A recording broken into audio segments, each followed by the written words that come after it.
3 orang saksi dari jaksa dihadirkan ke depan persidangan untuk dimintai keterangan dalam kasus hukum yang menjerat terdakwa, klien dari kuasa hukum Maharizal. Sidang perkara pidana pasal 378 dan pasal 372 tentang penipuan dan penggelapan dengan terdakwa Maria Lydia Heri Setianti di Pengadilan Negeri Sidoarjo memasuki agenda mendengarkan keterangan saksi. Sidang yang dipimpin oleh Hakim Ketua Sutoto Adiputro dengan 2 hakim anggota Jauhari dan Mulyadi ini merupakan sidang lanjutan perkara PDM 10 dengan terdakwa Maria Lydia Heri Setianti yang memasuki agenda mendengarkan keterangan saksi yang dihadirkan Jaksa Penuntut Umum JPU. Sidang yang berlangsung selama 2 jam ini secara berurutan, ketiga saksi dimintai keterangan mulai dari Puji Wiyati, Lianawati, dan Maidiana Yuliati di hadapan 3 majelis hakim. Marizal SH dan rekan selaku kuasa hukum terdakwa menilai kesaksian para saksi ini banyak yang dipalsukan.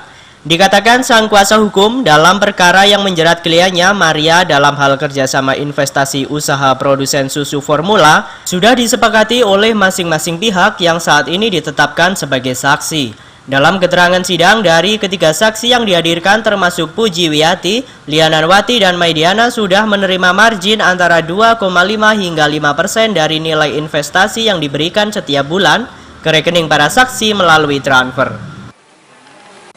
Di antara tadi kan udah 3 saksi ya, yang 2 saksi itu sudah menerima modal, ada pengambilan modal dan margin.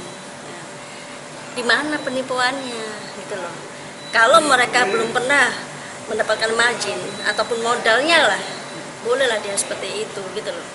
Bahkan yang terakhir itu sudah dikatakan kalau memang kerjasama, kalau sudah istilahnya bangkrut ya harus sama-sama ditanggung lah.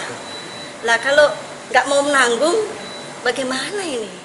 Jangan kerjasama. Dijelaskan kuasa hukumnya jika dalam perjalanan usaha mengalami masa sulit dan ada keterlambatan pemberian keuntungan, maka seharusnya bisa dibicarakan melalui perjanjian sesuai kontrak kerjasama.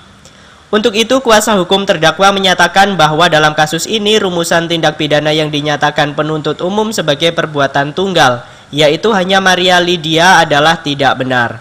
Karena terdakwa juga bekerja sama dengan Rosalia Rina Susilowati. Dengan demikian, Rosalia Rina Susilowati juga harus dijadikan sebagai tersangka.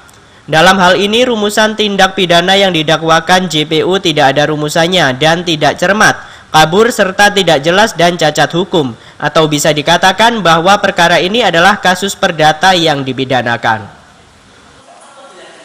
Jadi keterangan 3 saksi itu keterangan yang tidak benar. Keterangan yang tidak benar, di mana ketidakbenarannya? Bahwa ini perkara ini bukan perkara pidana. Perkara ini adalah perkara perdata yang dipidanakan.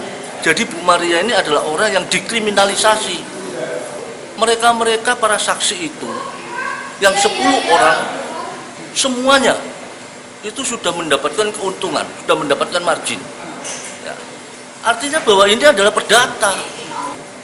Artinya di mana penipuannya, di mana penggelapannya?